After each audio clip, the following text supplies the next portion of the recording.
नमस्कार प्यारे बच्चों, मैं अजीत स्वागत करता हूं आपके अपने प्यारे परिवार रोजगार वेद अंकित पर। कैसे हैं आप सब लोग? आशा करता हूं अच्छे होंगे, स्वस्थ होंगे, लाजवाब होंगे। तो सभी प्यारे बच्चों को पुनः नमस्कार, राधे राधे। जल्दी से जुड़ जाइए आप सब लोग। आज हम लोग बात करेंगे अनुसूचियों की। शेड्यूल्स हम पढ़ेंगे और सभी बच्चे बहुत ही बेहतरीन तरीके से तैयारी कर रहे हैं। सभी को मैं ये कोशिश कर रहा हूँ कि क्लास में ही याद कराता हुआ चलूँ। हालांकि आज बच्चों की डिमांड थी कि आप लिख कर पढ़ाइएगा, तो मैं आज लिख कर पढ़ाऊँगा, ठीक है। और मैं कोशिश करूँगा कि ये क्लास में ही याद करा दूँ सारी चीज़ें, क्योंकि मैं समझता हूँ आप लोगों को समय कम मिल पाता है याद करने का, रिवीजन करने का। तो मेरा उद्देश्य, मेरा यही प्रयास रहता है कि मैं सारी चीज़ें आपको क्लास में ही कराता हुआ चलूँ। तो सभी को नमस्कार, प्रणाम, राधे राधे। तो हम लोग बात करेंगे आज अनुसूचियाँ, और अनुसूचियों के बारे में बात करेंगे। कितनी अनुसूचियाँ थीं, वर्तमान में कितनी हैं, ठीक है, पहले कितनी थी, कौन सी कब जोड़ी गई, सारी चीज़ों को मैं डिटेल्स में बताता हुआ चलूँगा। तो यहाँ पर शेड्यूल्स की बात करेंगे। देखिए, अगर हम बात करेंगे संविधान की, तो हमारा संविधान कब बना था? चलिए बताइए जल्दी से कि सर हमारा संविधान कॉन्स्टिट्यूशन कब बना था? तो आप जानते ही होंगे कि सर हमारा कॉन्स्टिट्यूशन कब बना था।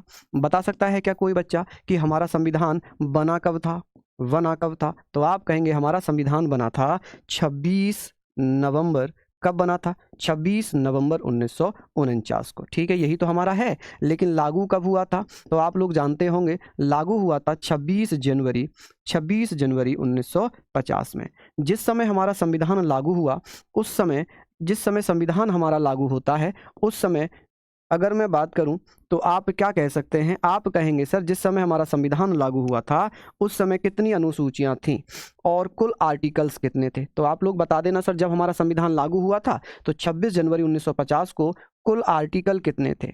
कुल आर्टिकल पूछ लेगा तो आप कहेंगे सर 395 थे। कितने थे? 395 आर्टिकल थे।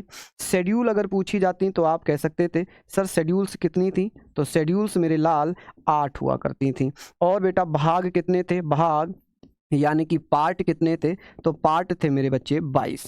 लेकिन अभी बात कर लेते हैं सर वर्तमान क्या स्थिति होगी। वर्तमान में क्या स्थिति है? तो वर्तमान स्थिति हमें पता है कि सर वर्तमान स्थिति 470 अनुच्छेद हैं। अनुसूचियां कितनी हो जाएंगी?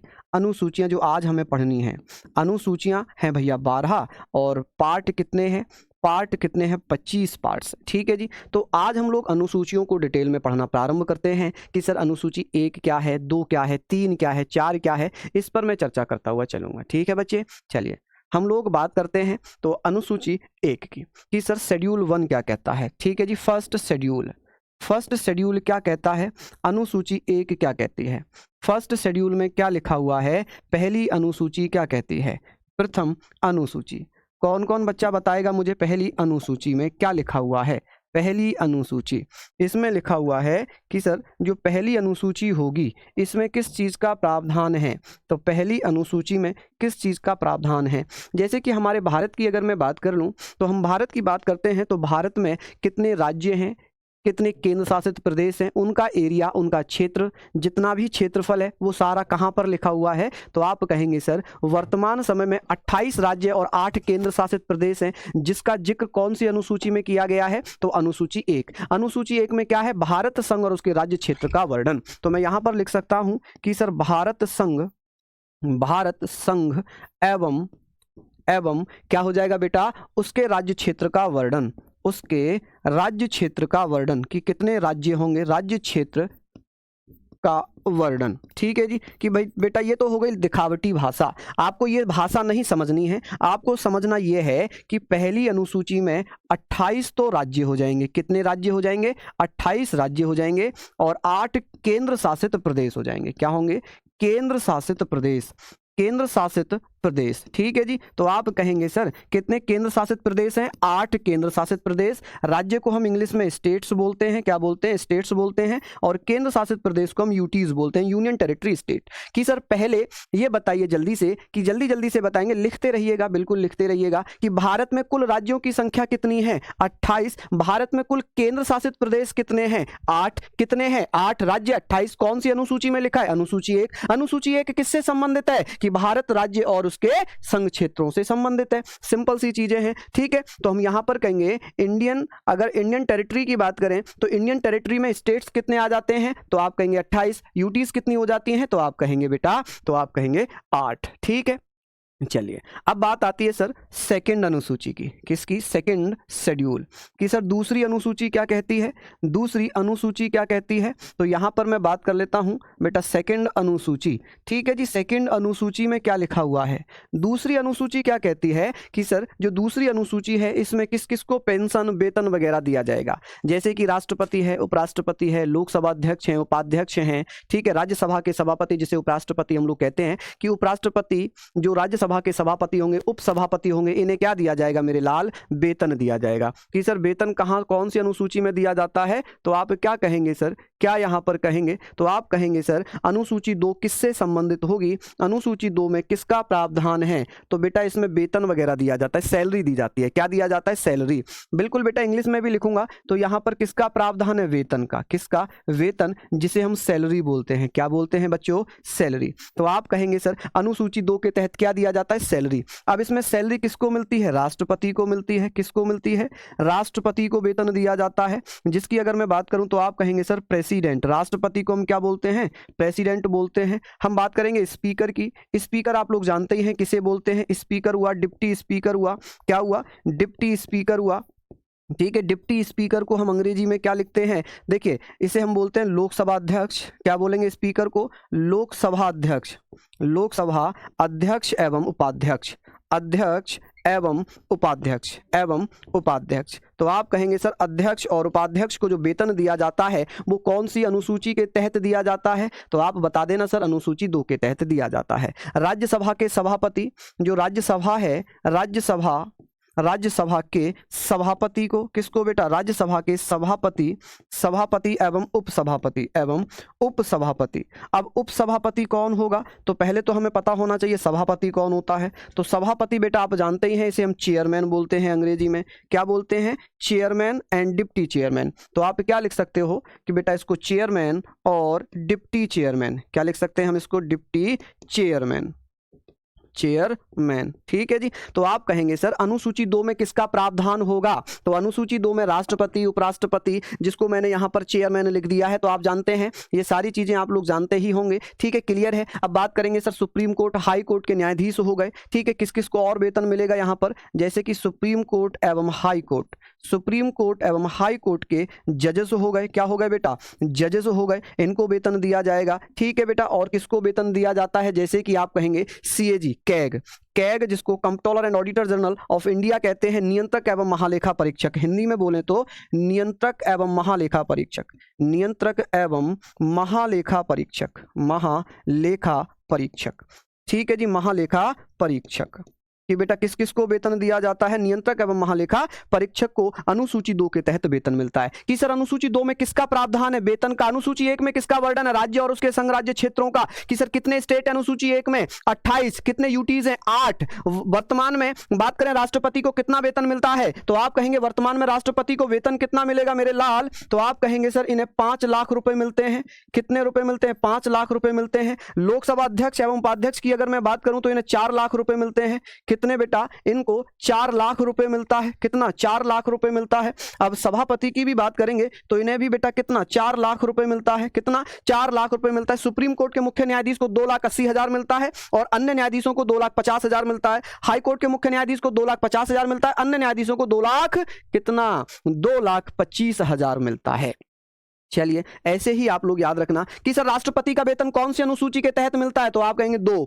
राज्य लोकसभा अध्यक्ष उपाध्यक्ष को 2 के तहत, राज्यसभा के सभापति उपाध्यक्ष उपसभापति को अनुसूची 2 के तहत, सुप्रीम कोर्ट और हाई कोर्ट के जजेस को वेतन कौन सी अनुसूची में मिलता है? 2 में। नियंत्रक एवं महालेखा परीक्षक को वेतन कौन सी अनुसूची के तहत दिया जाता है? तो आप कहेंगे सर अनुसूची आप कहेंगे सर किसके? तो आप बता देना 2। अब कैग का पद कहां से लिया गया? एक बच्चा बता रहा है। तो आप कहेंगे सर कैग का पद ब्रिटेन के संविधान से लिया है, ब्रिटिश संविधान से लिया है। ठीक है, चलिए नोट कर लिया आप लोगों ने, नोट कर लिया। आगे बात करते हैं कि सर अनुसूची 3 क्या कहती है?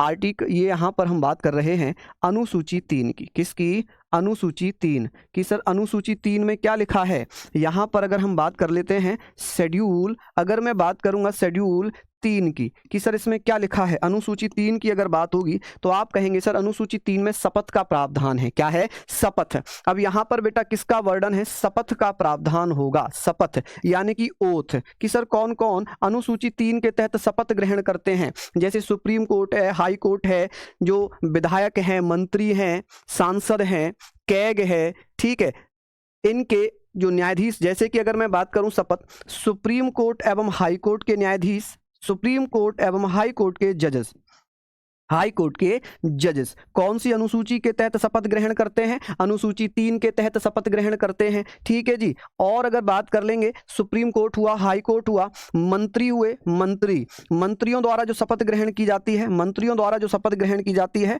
मिनिस्टर्स की अगर मैं बात करूं, मिनिस्टर्स, ठीक है जी, मिनिस्टर्स हो गए, चाहे वो यूनियन मिनिस्टर्स हो, चाहे वो स्टेट मिनिस्टर्स हो, चाहे यूनियन मिनिस्टर्स हो, चाहे वो कौन हो बेटा, राज्यपाल का वेतन बेटा, हाँ राज्यपाल का वेतन 3.5 लाख रुपए है, 3.5 लाख रुपए है। ठीक है जी, लिख लेंगे ये सारी चीजों को आप लोग। मैं सेलेक्टेड चीजें ही बता रहा हूं, ऐसे तो बहुत सारी चीजें हो जाएंगी।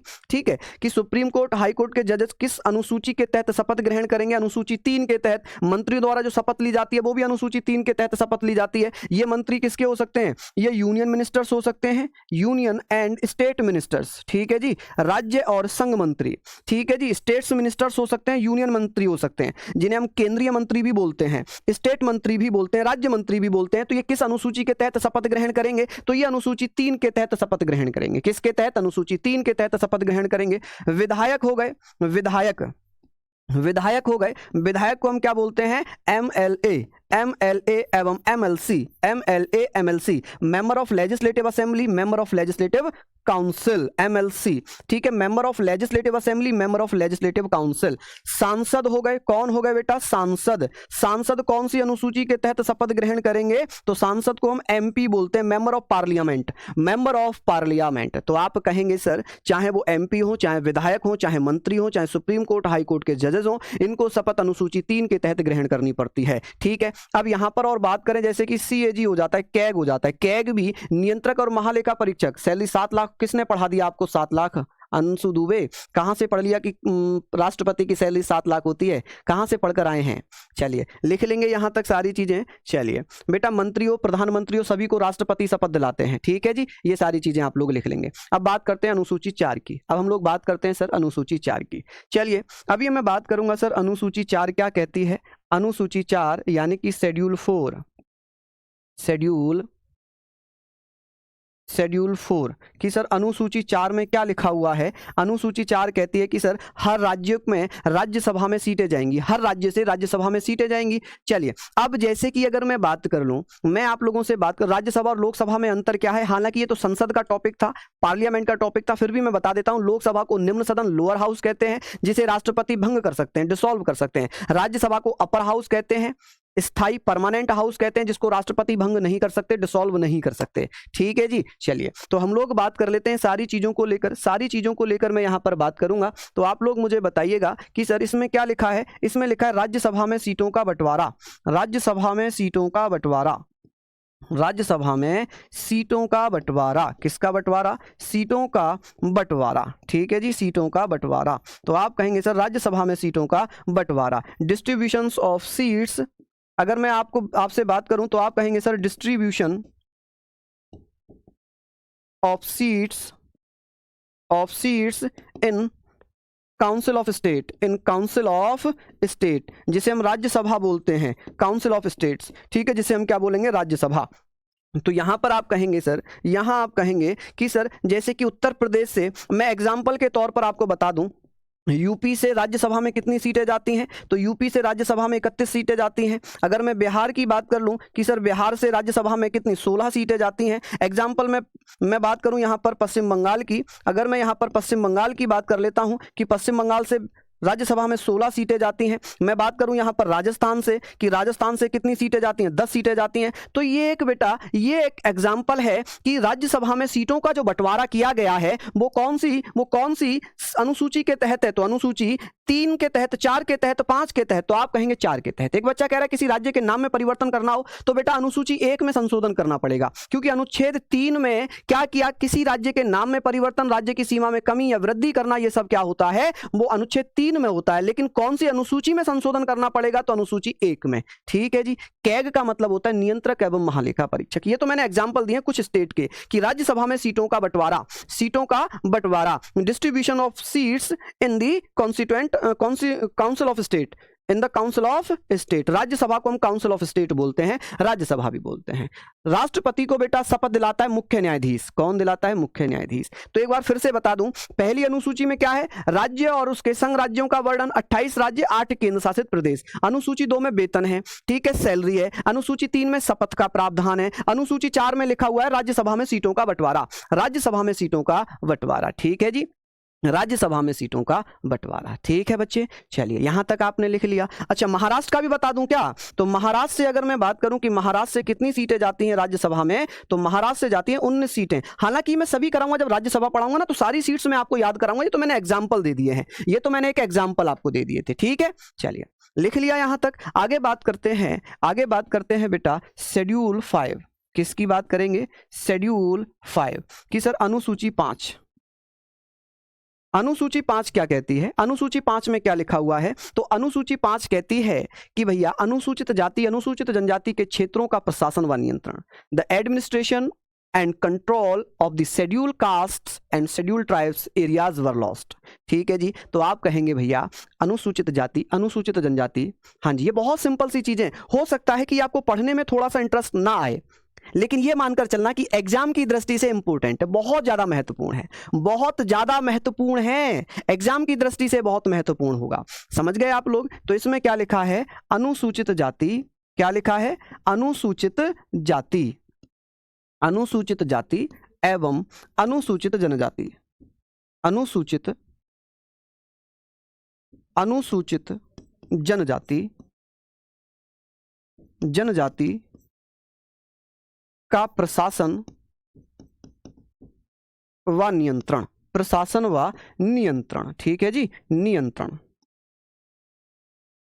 कौन सी शेड्यूल है जिसमें अनुसूचित जाति, अनुसूचित जनजाति का नियंत्रण है? द एडमिनिस्ट्रेशन, मैं लिख देता हूं बेटा इसको इंग्लिश में भी, administration, administration, administration and control, administration and control of schedule caste, of the schedule caste. तो आपसे पूछा जाएगा कि भैया schedule caste, schedule caste and tribes, tribes caste या ट्राइब्स हम कह सकते हैं, tribes, schedule tribes and schedule tribes, schedule जो शेड्यूल ट्राइब्स होती हैं कि सर जो शेड्यूल ट्राइब्ड होंगी, शेड्यूल ट्राइब्स कह सकते हैं कि भैया क्या हो जाएगा? शेड्यूल्ड कास्ट हो जाएगा। Schedule caste and scheduled tribes, tribes areas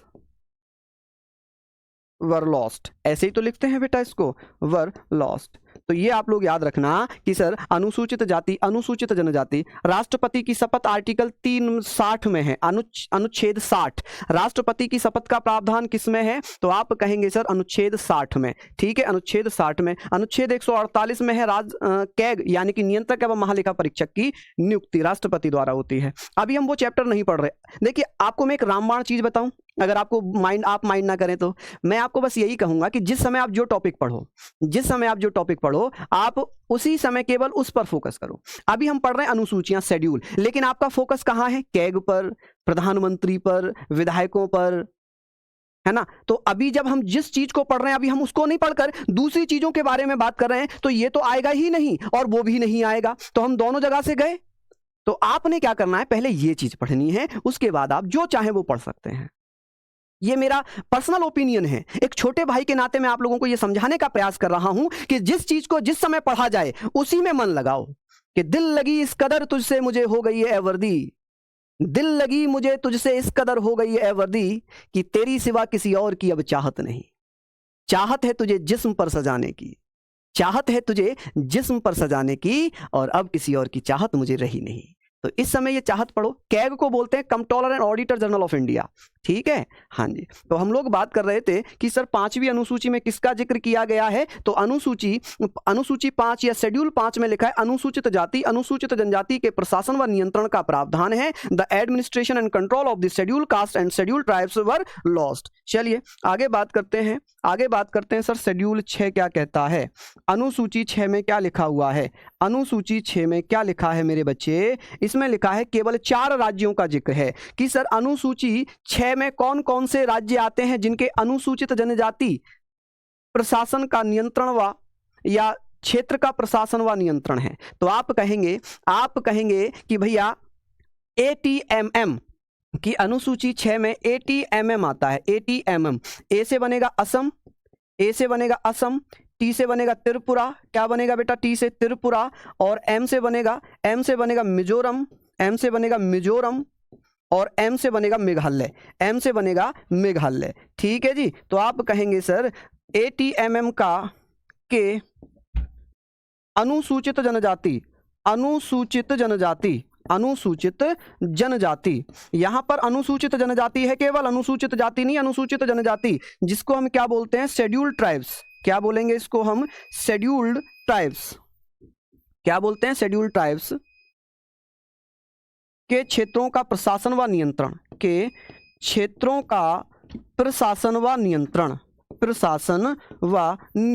ठीक है जी, प्रशासन व नियंत्रण, यानी कि फिर से वही चीज, the administration and control of the schedule tribes were areas. बस शेड्यूल कास्ट हटाकर हमें क्या लिखना है, तो इसको इंग्लिश में भी मैं लिख देता हूं, लिख देता हूं कि भैया असम, त्रिपुरा, मिजोरम, मेघालय के अनुसूचित जनजाति क्षेत्रों का प्रशासन व नियंत्रण। ठीक है मेरे लाल, मेरे बच्चों, यहां पर आप क्या कहेंगे सर, अनुसूची 6 में क्या लिखा हुआ है, अनुसूची 6 में क्या लिखा हुआ है, यहां पर ये बहुत इंपॉर्टेंट क्वेश्चन बन जाता है, यहां पर ये इंपॉर्टेंट क्वेश्चन बन जाता है कि निम्नलिखित में से कौन सा अनुसूची 6 के अंतर्गत नहीं आता। अनुसूचित जाति, अनुसूचित जनजाति, जिसे SC ST बोलते हैं, ठीक है जी, SC ST बोलते हैं। लिख रहे हैं आप लोग ये सारी चीजें, एक बार फिर से रिवाइज करा दूं। अनुसूची 1 में कितने राज्य हैं, 28, कितने यूटीज हैं, 8। अनुसूची 2 में क्या है, वेतन, सैलरी, पेंशन, ठीक है। अनुसूची 3 में क्या है, शपथ, ओथ। अनुसूची 4 में क्या है, राज्यसभा में सीटों का बंटवारा। राज्यसभा में सीटों का बंटवारा कौन सी अनुसूची में है, 4 में। अनुसूची 5 में क्या है, अनुसूचित जाति, अनुसूचित जनजाति के क्षेत्रों का प्रशासन व नियंत्रण,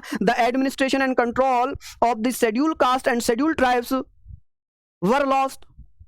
ठीक है। अनुसूची 6 में क्या है, 4 राज्यों का जिक्र है, असम, त्रिपुरा, मेघालय, मिजोरम, जिनमें अनुसूचित जनजाति के क्षेत्रों का प्रशासन व नियंत्रण किया गया है। ठीक है बच्चों, क्या ठीक है बच्चों, यहां पर आप लोग लिख लेंगे। अब बात कर लेते हैं बेटा अनुसूची 7 की, किसकी, शेड्यूल 7। शेड्यूल 7 क्या कहता है जी, शेड्यूल 7 अनुसूची 7 क्या कहती है। देखिए हिंदी वाले बच्चे भी लिख लेते हैं इसको शेड्यूल, तो इंग्लिश वाले बच्चे भी इसको लिख लीजिए। हम लोग यहाँ पर बात करेंगे तो आप लोग क्या बताइएगा, आप लोग बताएंगे सर, हाँ जी, हम लोग यहाँ पर बात कर रहे हैं, मणिपुर नहीं आता है, मणिपुर नहीं आता है, इसमें मणिपुर नहीं आएगा, केवल 4 राज्य आएंगे मेरे बच्चों, केवल 4, असम, त्रिपुरा, मिजोरम, मेघालय, मणिपुर यहाँ पर नहीं आएगा। यही तो हमें फाइंड आउट करना होता है कि कौन सा राज्य अनुसूची 6 के अंतर्गत नहीं आता है। ठीक है, तो आप कहेंगे सर असम, त्रिपुरा, मिजोरम, मेघालय को छोड़कर कोई भी अनुसूची 6 में नहीं आता है। ठीक है, अब बात करते हैं कि सर अनुसूची 7 क्या कहती है। इसमें क्या लिखा है, इसमें लिखा है केंद्र और राज्यों के मध्य शक्तियों का विभाजन, distribution of powers between centre and state.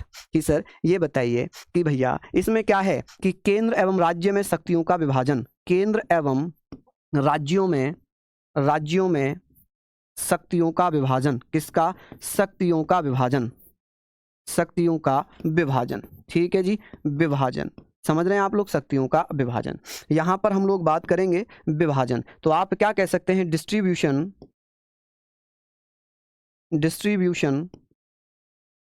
Of powers between centre and state,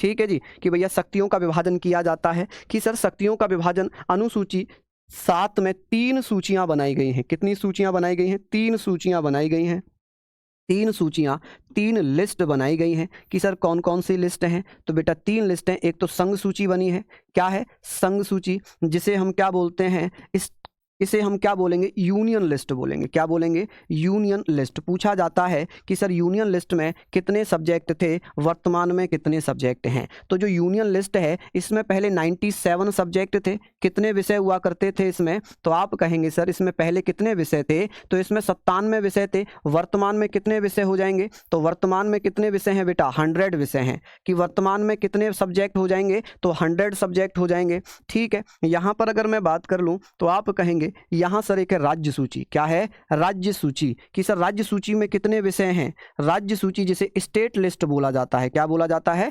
state list बोला जाता है। इसमें पहले 66 सब्जेक्ट थे, वर्तमान में 61 हैं।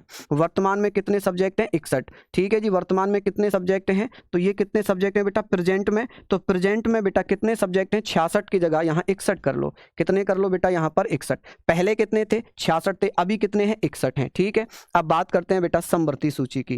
किसकी, समवर्ती सूची। कमेंट करके बताओ कि समवर्ती सूची कहां से ली गई है। समवर्ती सूची जिसे कॉनकरेंट लिस्ट बोलते हैं। क्या बोलते हैं, कौन, क्या बोलेंगे बेटा, कनकरेंट लिस्ट। ठीक है जी, तो यहाँ पर आप लिखना कि सर कॉनकरेंट लिस्ट, इसमें कितने सब्जेक्ट हैं।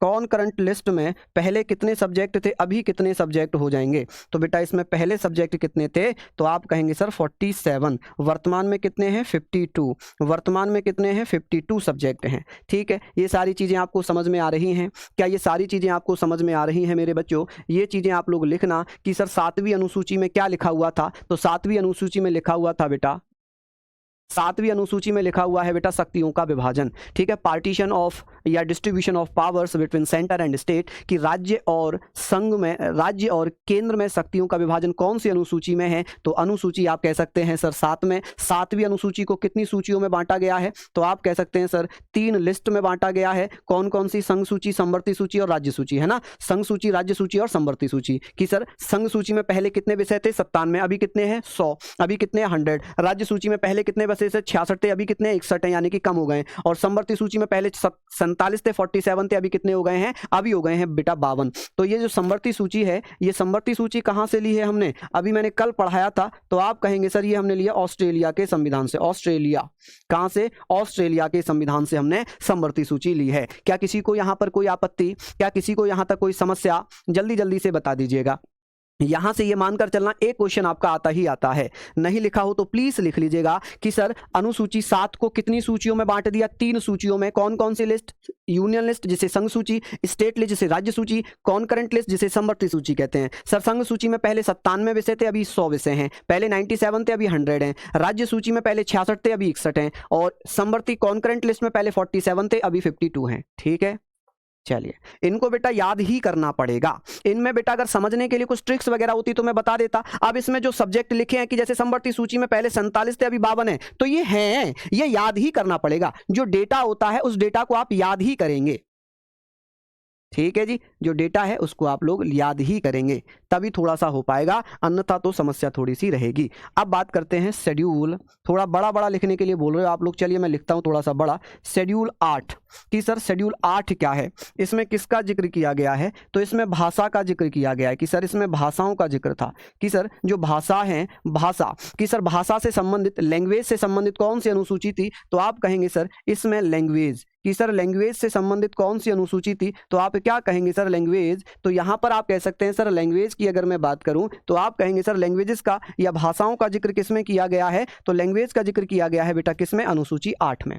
जब संविधान बना था, जब संविधान बना तो उसमें मात्र 14 भाषाएं थी, 14 भाषाएं थी। कितनी भाषाएं थी, 14 भाषाएं थी। ठीक है जी, कितनी भाषाएं थी। हाँ जी, सूचियों का काम होता है बेटा कि कौन सा विषय, जैसे कि ये है, जैसे कि यहाँ पर मैं बात करूँ रक्षा करना, जैसे कि अगर मैं बात करूँ एग्जाम्पल के तौर पर रक्षा, डिफेंस, बैंकिंग, बैंकिंग, ठीक है, ये सब किस में आ जाते हैं, तो ये आ जाते हैं संघ सूची में। इस प्रकार से कितने 100 विषय हैं। राज्य सूची की अगर मैं बात करूं, जैसे कि पुलिस है, जैसे कि पुलिस है, पुलिस है, स्वास्थ्य है, स्वास्थ्य है, तो ये सब किस में आते हैं, पुलिस, हेल्थ, ये राज्य सूची में आते हैं। समवर्ती सूची में जैसे वन है, जैसे कंप्यूटर है, क्या है, कंप्यूटर है, तो ये जो सब्जेक्ट है ये समवर्ती सूची में आ जाते हैं। तो इस प्रकार के विषय किस में है, ये तो एग्जाम्पल मैं आपको दे रहा हूं। ठीक है, चलिए बात कर रहे थे भाषा, तो हम बात करेंगे मूल संविधान में कितनी भाषाएं थीं। मूल संविधान में कुल भाषाएं कितनी थी बेटा? मूल संविधान में कुल भाषाएं थी बेटा। ओरिजिनल कॉन्स्टिट्यूशन की अगर बात होगी तो आप कहेंगे सर ओरिजिनल कॉन्स्टिट्यूशन में कितनी भाषाएं थी?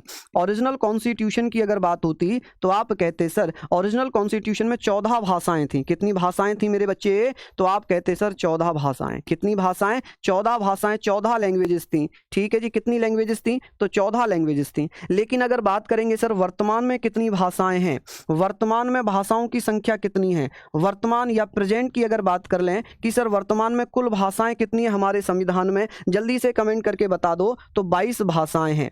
कितनी भाषाएं हैं मेरे बच्चे? तो 22 भाषाएं हैं, 22 लैंग्वेजेस हैं। कितनी लैंग्वेजेस हैं? तो आप कहेंगे सर 22 लैंग्वेजेस हैं। ठीक है जी, कितनी भाषाएं हैं? 22 भाषाएं। अब बात करते हैं कि सर 15वीं भाषा कौन सी जोड़ी गई थी। चलिए जल्दी से बताइए कि सर 15वीं भाषा कौन सी है, कौन सी भाषा 15वीं भाषा के रूप में जोड़ी जाती है? तो जल्दी जल्दी से आप लोग बताएंगे सर 15वीं भाषा के रूप में सिंधी को जोड़ा गया था। किसको जोड़ा गया था? सिंधी को जोड़ा गया था। तो आप कहेंगे सर यहां पर 15वीं भाषा कौन सी है? 15वीं भाषा है सिंधी। कौन सी भाषा है जी? सिंधी। कि सर सिंधी भाषा को कब जोड़ा गया था? सर सिंधी भाषा को कब जोड़ा गया था? तो इसे जोड़ा जाता है 21वां कॉन्स्टिट्यूशन अमेंडमेंट 1967, 1967 में। कि सर कौन सा? तो आप कहेंगे सर 15वीं भाषा के रूप में सिंधी जोड़ी जाती है 21वें संविधान संशोधन 1967। इसे कॉन्स्टिट्यूशन अमेंडमेंट बोलते हैं, संविधान संशोधन बोलते हैं। हिंदी वाले बच्चे लिखना चाहें तो लिखने कि 21वां संविधान संशोधन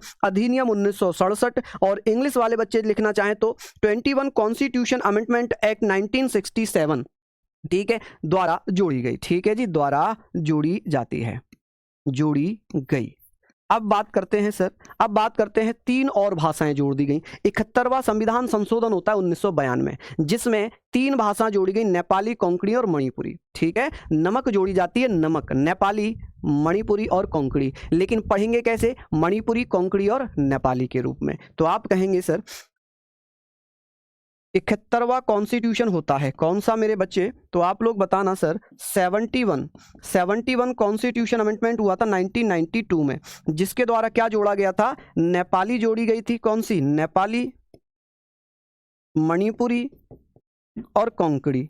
मणिपुरी और कोंकणी 3 भाषाएं जोड़ दी गई। कितनी भाषाएं जोड़ी गई थी? 3 भाषाएं, जिन्हें शॉर्ट में हम क्या बोलते हैं? जिसे शॉर्ट में हम नमक बोलते हैं। कि सर नमक कब जोड़ी गई? नेपाली, मणिपुरी और कोंकणी। कि सर ये कब किया गया? तो जोड़ी गई। कि सर कब जोड़ी गई थी? तो इनको एड ऑन कब किया गया है? जोड़ी गई या इनको एड ऑन कब किया गया? तो भैया 71वां संविधान संशोधन 1992 हुआ, जिसमें नेपाली, मणिपुरी और कोंकणी जोड़ी गई। पूछा जाएगा कि सर 1992 में कौन कौन सी भाषाएं जोड़ी गई थी? तो आप कहेंगे 1992 में मणिपुरी, कोंकणी और नेपाली जोड़ दी गई थी। ठीक है, इसको ऐसे पढ़ना 16, 17 और 18।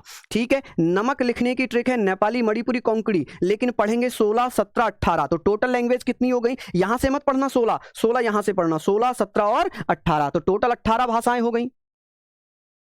अच्छा, अगर बेटा ये इतना सिंपल भाषा में आपको समझने में दिक्कत हो तो प्लीज मुझे बताएं, क्योंकि ये बहुत इंपॉर्टेंट चीज है, इसको आपको याद करना ही पड़ेगा। देखिए समझने वाले फैक्ट होते हैं जिनको हम बहुत ज्यादा थ्योरिकल पढ़ेंगे, वो तो समझना ही पड़ेगा। लेकिन जो केवल डेटा है, जो केवल ये हमें पता होना चाहिए कि 15वीं भाषा सिंधी है, तो बेटा इसको समझना नहीं है, इसको केवल याद करना कि 15वीं भाषा कौन सी है? सिंधी। कब जोड़ी गई थी? 21वें संविधान संशोधन 1967। केवल ऐसे ही याद करेंगे। 4 से 5 क्वेश्चन आते हैं पॉलिटी के, 4 से 5 क्वेश्चन आते हैं पॉलिटी के, समझ रहे हो? अब बात करते हैं कि सर यहां पर एक भाषा, 4 भाषाएं और जोड़ी गई थी। 92वां संविधान संशोधन हुआ। 92वां संविधान संशोधन होता है 92 कॉन्स्टिट्यूशन अमेंडमेंट 2003, यानी कि बेटा कि यहां पर कौन सा संविधान संशोधन हुआ है, कौन सा संविधान संशोधन कब हुआ है, ये आप लोगों को याद रखना ही पड़ेगा। ठीक है, ये आप लोगों को याद रखना ही पड़ेगा। इसका कोई और दूसरा उपाय है ही नहीं कि ये संविधान संशोधन जिस समय किए गए हैं उसी समय आपको पढ़ने पड़ेंगे। कि सर 92वां संविधान संशोधन 2003 हुआ, जिसमें 4 भाषाएं जोड़ी गई। यहां पर 3 भाषाएं जोड़ी गई, यहां पर 4 भाषाएं, जैसे कि बोडो जोड़ी गई, डोगरी, मिथाली और संथाली। कौन सी? संथाली। बोडो, डोगरी, मैथिली, संथाली, ये 4 भाषाएं और जोड़ी गई। अब बेटा कितनी भाषाएं हो गई? अगर आपसे पूछी जाए कि सर कितनी भाषाएं हो गई, तो बेटा 14 तो ऑलरेडी थी, 15वीं सिंधी हो गई, 18वीं, 17वीं, 16वीं, 17वीं, 18वीं, 19, 20, 21, 22, तो टोटल मिलाकर कितनी भाषाएं हो गई जी? 22 भाषाएं हो गई। ठीक है, अपशिष्ट विषय पूछना चाह रहे हैं। अब अपशिष्ट विषय की बात कर रहे हैं तो मैं बता देता हूं, अपशिष्ट विषय ऐसे सब्जेक्ट, ऐसे विषय जो ना तो समवर्ती सूची में है, ना राज्य सूची में है, ना संघ सूची में है, उन्हें अपशिष्ट सूची में डाल दिया जाता है। ठीक है भैया, चलिए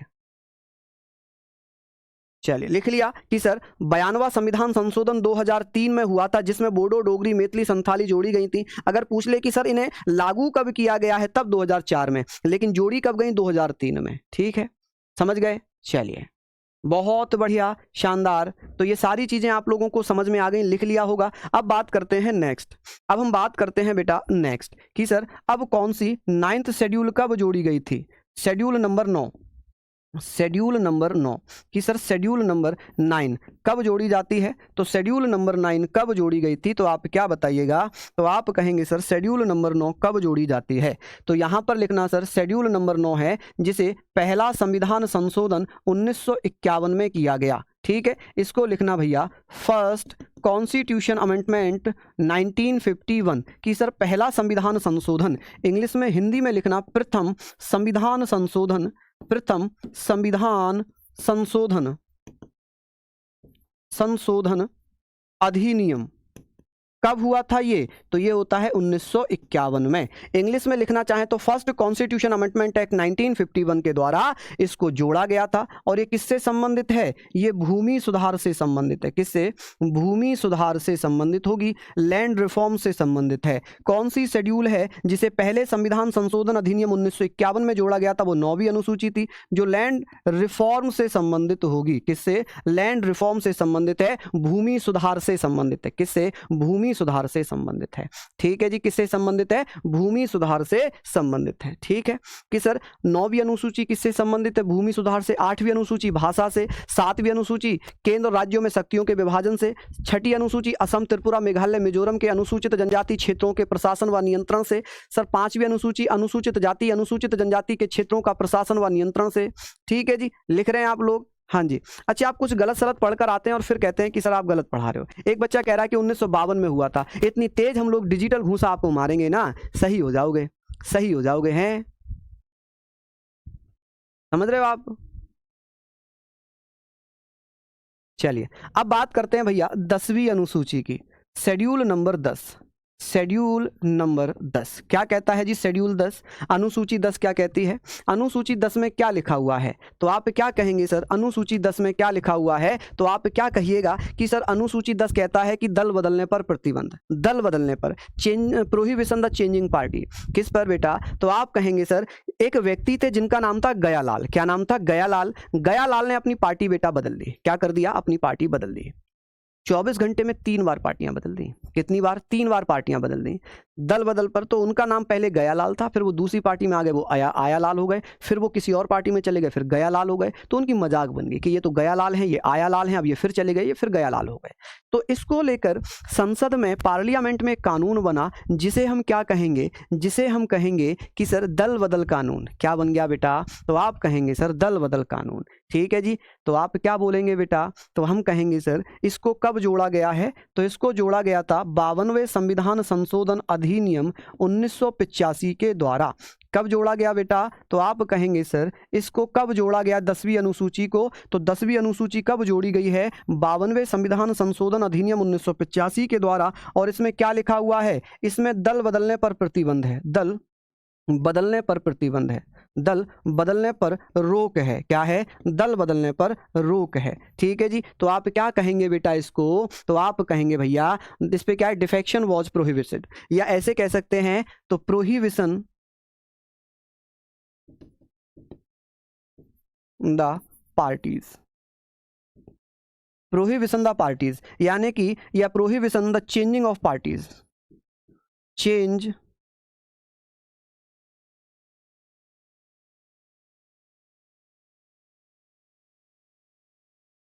द पार्टीज। कि भैया पार्टीज बदलने पर रोक है। यदि कोई अपनी पार्टी बदलकर दूसरी पार्टी में जाता है तो वो एक सांसद या एक किसके रूप में नहीं जाएगा। तो आप जैसे मैं विधायक हूं, मैं बीजेपी का विधायक हूं, मैं बीजेपी को छोड़ के कांग्रेस में जाना चाहता हूं, तो मैं कांग्रेस में केवल एक सदस्य कार्यकर्ता के रूप में शामिल होऊंगा, मैं एक एमपी या एक विधायक के रूप में शामिल नहीं होऊंगा। ठीक है, समझ गए बच्चों यहां पर। चलिए बहुत बढ़िया शुभम रॉय जी, धन्यवाद। तो दल बदलने पर रोक कौन सी अनुसूची में है, तो आप कहेंगे 10वीं अनुसूची में है। अब बात करते हैं मेरे लाल मेरे शेर, तो आप कहेंगे सर शेड्यूल 11। किसकी बात करेंगे, शेड्यूल 11 की, कि सर अनुसूची 11 में क्या लिखा हुआ है। अनुसूची 11 को कब जोड़ा गया था, अनुसूची 11 को जोड़ा जाता है 73 कॉन्स्टिट्यूशन अमेंडमेंट एक्ट 1992। बहुत सारे बच्चे इसे 93 बोलेंगे, जबकि 93 में तो लागू हुआ था, ठीक है, द्वारा इसको जोड़ा जाता है। अब ये किससे संबंधित है, ये पंचायत राज से संबंधित होगा। किससे, पंचायत राज से। किससे संबंधित है, ये पंचायत राज से। तो यहां पर भी आप लोग लिख सकते हैं कि सर ये किससे संबंधित है, तो ये पंचायत राज से संबंधित है। ठीक है जी, किससे, पंचायत राज से। 11वीं अनुसूची में सब्जेक्ट कितने हैं, कि भैया कितने सब्जेक्ट्स हो जाएंगे, विषय कितने हो जाएंगे, टोटल विषय यहां पर अगर बात होगी तो आप कहेंगे सर 11वीं अनुसूची में 29 विषय हैं।